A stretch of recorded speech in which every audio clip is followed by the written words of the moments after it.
Bună dimineața, dragile mele! Bun venit pe canalul meu de YouTube. Eu sunt Andreea. Nu postez foarte des pentru că nu am timp. Am o meserie care mă solicită destul de mult. Tocmai de aceea am ales astăzi, pentru că am timp liber, să vă prezint și vouă două produse pentru femei și pentru bărbați. Sunt două produse foarte bune, produse anticăderea părului și care ajută și dermatita seboreică.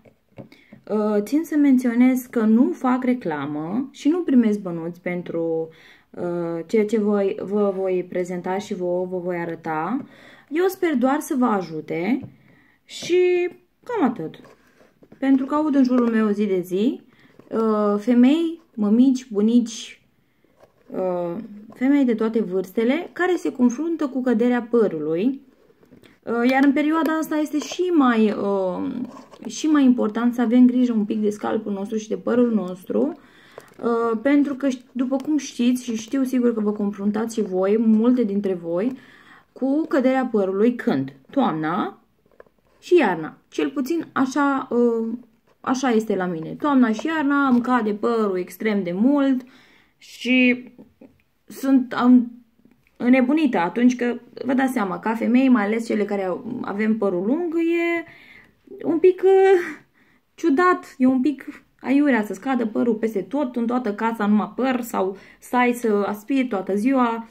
Bun, se trece la treabă. Avem două produse. Pentru femei plus tonicul, iar pentru bărbați la fel, șamponul plus tonicul, da? În primul rând voi începe cu produsul pentru femei, pe care eu îl folosesc de 7 ani de zile și sunt foarte mulțumită.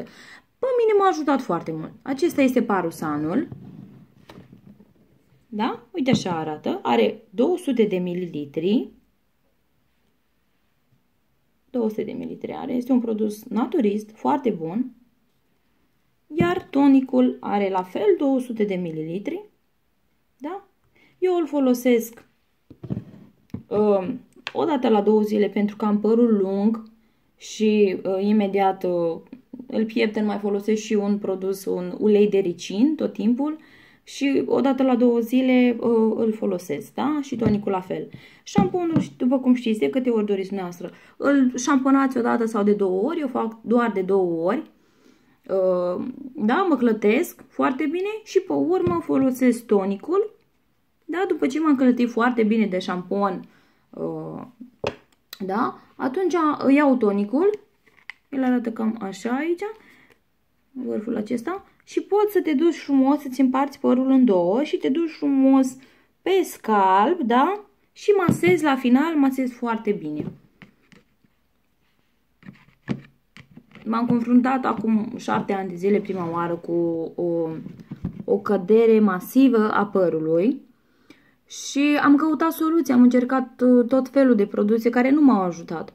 Și din disperare m-am dus la farmacie, bineînțeles nu m-am dus la dermatolog prima oară, m-am dus la farmacie că mi-era mai la îndemână și farmacista mi-a recomandat Parusan, acum 7 ani, plus tonicul. De atunci folosesc doar Parusan, nu am mai folosit nimic altceva. Nu mi-a mai căzut părul, da? Și a început să se îndesească, devenise foarte des, nu mai cădea, super mulțumită și ajută la creșterea părului. Știu că multe dintre voi ziceți, da, asta e doar reclamă, nu e reclamă, pentru că eu l-am folosit. Am avut un păr mediu înainte și a crescut foarte repede.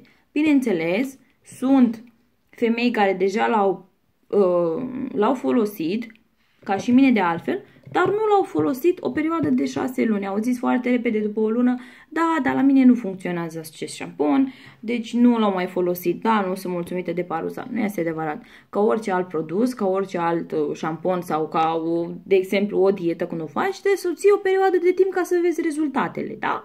Exact așa și cu Parusanul. Trebuie să-l folosești o perioadă de timp îndelungată, 6 luni ți se recomandă de obicei, și pe urmă o să vezi rezultatul. Eu l-am folosit 6 luni de zile și pe urmă am văzut că șamponul este foarte bun și de atunci nu am mai folosit alt șampon. Sunt mega mulțumită. Eu îl comand de pe internet tot timpul. pentru că nu-l găsesc în magazine, cum am mai menționat, nu-l găsesc în magazinele normale, ori de la farmacie, de la noi din țară. Eu aici unde sunt, în țara în care sunt eu, nu-l găsesc în farmacie, mă duc acolo și întreabă, da, ce e ăsta? Deci ele habar n-au, da? Și atunci eu mi-l comand de pe internet, vine din altă țară, nu-i problemă și sunt mulțumită. Da? Puteți să-l folosiți și la cei mici, dacă, la fetițe, de exemplu, dacă se confruntă cu căderea părului, nu e nicio problemă, nu te ustură ochii, nu e nimic, e un șampon naturist, exemplar. Trecem și la cel de-al doilea produs.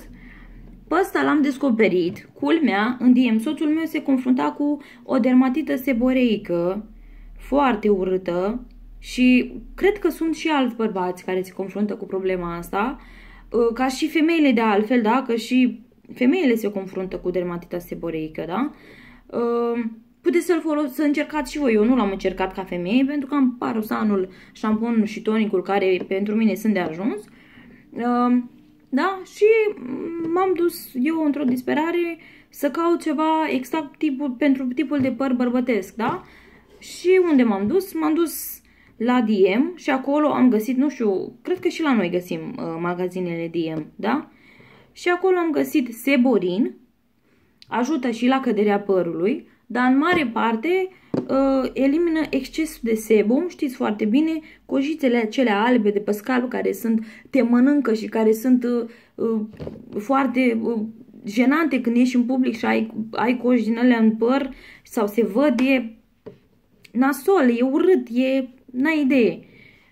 Și atunci am găsit acest șampon, se numește Seborin. Eu am la îndemână doar tonicul pentru că șamponul s-a terminat și am să vă prezint doar tonicul. Da? Acesta l-am văzut și eu tot așa pe raft și am zis hai mă să încercăm, zic, nu se întâmplă nimic dacă încercăm. Am încercat și a fost foarte mulțumit. De atunci nu mai are coș pe scalp, eu nu am mai văzut. Mai ales bubițele alea, nu bubițe, pete roșii, ceva de genul. Erau niște pete roșii plus la rădăcină cojițele alea albe super inestetice, da? Acesta este tonicul și șamponul, da? Seborin, tonicul. Acesta îl folosim la fel ca pe celălalt tonic de la Parusan. Pe scalp după ce ne-am șamponat foarte bine. Iar șamponul, dragele mele sau dragii mei bărbați care vă uitați la mine acum, șamponul pe sticluța de șampon scrie exact la fel Seborin și scrie șampon, nu scrie hair tonic, scrie șampon și atât și Seborin aici sus. Sticluța arată fix la fel. Vedeți că sunt două tipuri de sticluțe, să nu o las pe cea roșie, da? O luați pe cea albastră, exact culoarea tonicului, da? Așa arată produsul. Are 300 de mililitri, da, 300 de mililitri are.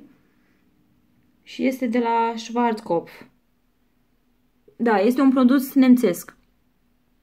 Da, și a funcționat foarte bine, foarte mulțumit de produs. De atunci îl folosește doar pe ăsta și e foarte mulțumit, da? Deci avem 3 produse pentru femei, Parusanul, da? Șamponul plus tonicul, iar Seborin pentru bărbați. Acesta este tonicul, iar șamponul arată, cum am spus, fix la fel. Eu sper să vă ajute. Pe mine m-a ajutat, sunt foarte mulțumită de produs. Sper să vă ajute. Eu sunt Andreea. Mă bucur că v-ați rupt din timpul vostru să vă uitați. Vă pup și ne vedem la un nou vlog când o să mai am timp. Zi frumoasă!